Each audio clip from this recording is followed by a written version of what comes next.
Good afternoon. How are you today? Well, it's about 60. So, you really can't complain about that. I guess you can. You can complain about anything. But it's pretty comfortable out. Um, Early this morning, I got a chance to swim. So if I seem copacetic, it's because I think swimming organizes me in a way that walking and running do not. Anyhow, I feel that way. It's a quiet meditation.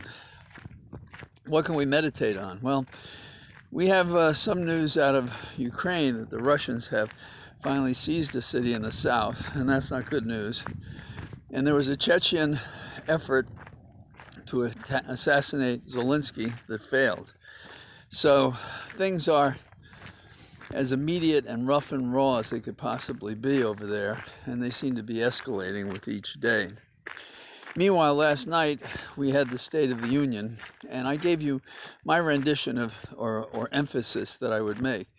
And I still think he should have done what I said, because I don't think there is anything going on in the world of a political nature that trumps, pardon the expression, or is more competitive, a better word, than to consider the first warfare on the European continent since World War II of such a magnitude, and returning to the old questions about the Cold War and what the Soviets meant to the rest of the planet, and how they don't believe in democracy and are very comfortable with that. I often think of the conversation that Jack Kennedy had with his supporters after his meeting with Khrushchev. They kept saying that he should have been more vigorous with Khrushchev. And he said, well, he just doesn't stop. And he said, what do you want me to do? Punch him. And the ideologues who have run Russia seem so faithful in private and public as to convince us that they are talking what they believe, which makes Putin an even more dangerous fellow. So last night I thought they should have started out and never gotten past any other subject. But what are we going to do about the war?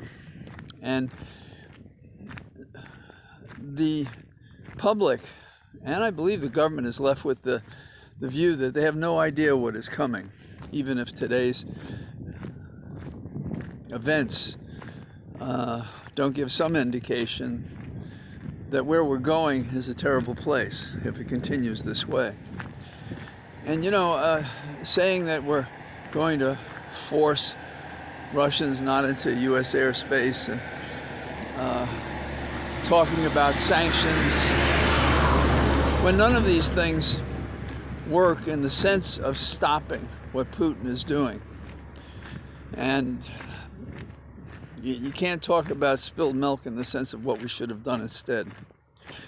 It was interesting that there's a Republican member of Congress who was born in Ukraine, and she was attacking our president, Biden, for what's going on there. I think she's a little confused, because Putin is the guy who's doing what he's doing there, and we're doing the best we can, which may not be good enough. So that's Europe. Now, what about the rest of the event last night? I don't know about you, but I'm feeling more and more abandoned by Democrats in the midterms. And it goes like this. You may have noticed that Joe Biden didn't wear a mask last night, immersed himself into the proceeding, walking through all these people unmasked, including, as far as I can tell, all the Democrats. This was no accident. They decided before he came there for the State of the Union that they wouldn't wear any masks. He said in words or substance that we're going to learn to live with it. And this just strikes me as a violation of the advice of Fauci, who, as politely as possible, said we're not over this yet. And yet we're going to act as if we are. Why? Because the people would like us to be over it? That's not a scientific fact. That's a preference, and that's understandable, but it shouldn't dictate how we conduct ourselves. People are still dying every day. People are still being infected every day.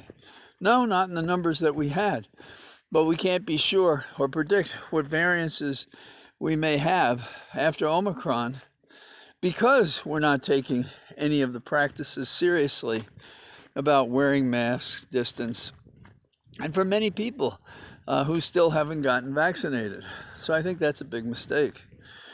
There was another statement during the speech that I found upsetting, which was Biden addressing people who are working at home, that's me mostly, and following all the same practices that Fauci and others have espoused. And he's saying, well, it's coming to an end working at home. You got to get to the office. Why? They want us to use cars and spend money on gas. They want us, even though we're supposedly dealing with ever increasing, ever expensive prices on gas. They want us out buying lunches and dinners and things like that. And safety be damned. The flip side of this, however it's motivated, is that in a way it proves what the Republicans were saying. See, you don't have to wear masks. See, you don't have to distance. See, you don't have to get shots. I don't know. It's like people leave their brains at home. And it seems to happen to people when they get in government and want to be elected. And in the midterms, there we are. So they're telling us to go to work.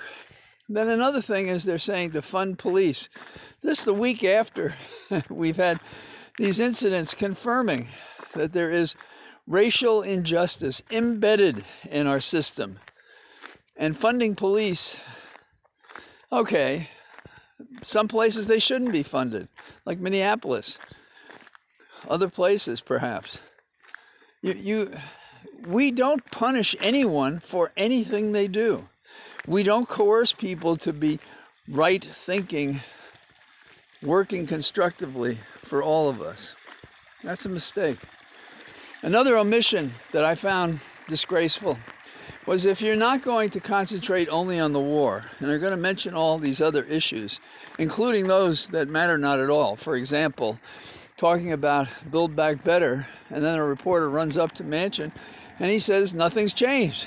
So he literally killed it within minutes of Biden saying it. He talks about inflation, but he also talks about he needs the members of the Federal Reserve to be cleared for appointment so they can handle this kind of question. But the biggest omission of all is the riot. Nothing about the riot. Nothing about the Republicans who would have overthrown the government. Nothing about the fact that Trump was wandering across the land saying this. If you can't figure out what the dispute is or the misconduct is, how do you redress it? And that's our problem. And it goes from the White House right through all the layers of government on the federal level. And we see it working on the states and the various assemblies and so forth. We have a major problem and we're not addressing it. And we're going to pay the price if we don't get our act together. So, that's my happy remarks for the day. Be well. Talk to you tomorrow. Bye-bye.